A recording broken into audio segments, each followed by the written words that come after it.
This short film presents work on Disability History Month at the Museum of Liverpool, which is by the banks of the Mersey and a short distance from the Royal Liver Building. Here, curators and contributors discuss their involvement and their sense of fulfilment in creating the collection of artefacts which testify to the history and diversity of disabled people in the city. The displays themselves feature photos and a background of each contributor and the items they have donated. A purple logo shows a ring of rectangles changing into circles, then squares. A title reads, "Curating for Change." A cityscape shows Liverpool and the Mersey beyond, then a modern wedge-shaped building by the river. Inside, a young woman sits by a display. My name is Iris Serendi and I am the Curating for Change Curatorial Fellow here at Museum of Liverpool. I am a white woman in my early 20s. I've got long bright pink hair tied into plaits or braids. I'm wearing a dark blue jumper and a flowery purple dress with green and pink flowers. Museums have been considered quite inaccessible spaces for deaf, disabled and neurodivergent people. Maybe people will think, oh, there's nothing for me here in terms of both. I won't see a story that I relate to, or there just won't be anything here that I can access. Everything's behind glass, there's no tactiles, there's no sign language. How am I going to enjoy this museum? So Curating for Change has really given us an opportunity to create accessible outputs that people will be able to enjoy long after the project has ended, which is a really amazing opportunity to create something that's not only widely representative, but also accessible to the communities whose stories are told. A small carriage stands in the foyer. I am a woman who's at the moment 41. I am about 5'10", mostly brown hair. I've been to the focus groups and to go around the Museum of Liverpool to source objects that might be relevant to disabled people in the past. I've enjoyed getting to know everyone and their individual stories through disability throughout the years, because we're all different age groups and we've all created our own identity within our disability throughout the years. 2 prosthetic legs are on display. My name is Bob Hodgson. I'm an amputee. I'm 82 years old and I've been an amputee for just over 30 odd years, I think now. 2 young ladies involved with this project came to interview me and say that have anybody got any spare false legs, which I had too.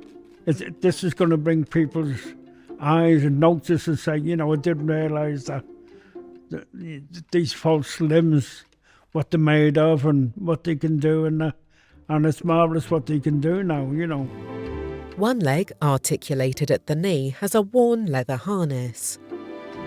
And it's been important to show this product on, this exhibition on. So my name is Emily Garner. I am white female. I have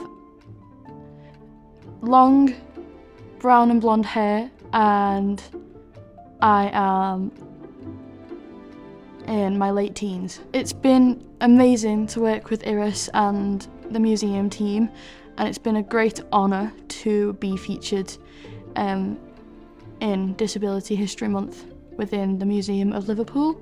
I am featured on an exhibition as to how long I've been using an iPhone and also the challenges I sometimes face when navigating around different softwares. I think I've enjoyed the most how I can really share my story and how I can spread awareness for people with a visual impairment and also make people more familiar of accessibility software. Outside the museum stands a group statue of the Beatles. My name is Patrick Burke. I've got blonde hair, blue eyes, A bit slim. I think it's for the museum's collections. I think it's going to be better for when we're not around or anything like that. That'll be still stories to be told about people with learning disabilities and to find out what happened to them 30 or 40 years ago. A historic wheelchair. The world today isn't the world when I first grew up. And I'm sure the younger generation don't even know about the times in institutions, and some of us were in like schools for disabled people, and because they're all integrated now and they're all got much better, and they've all got they've all got learning nurses, and they've all got support workers and everything like that.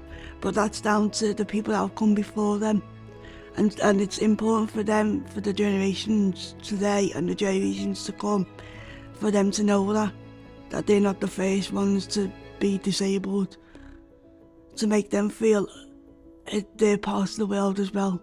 The concrete and glass building of the museum stands high above an avenue of winter trees. A fade to black reveals the purple logo, Curating for Change.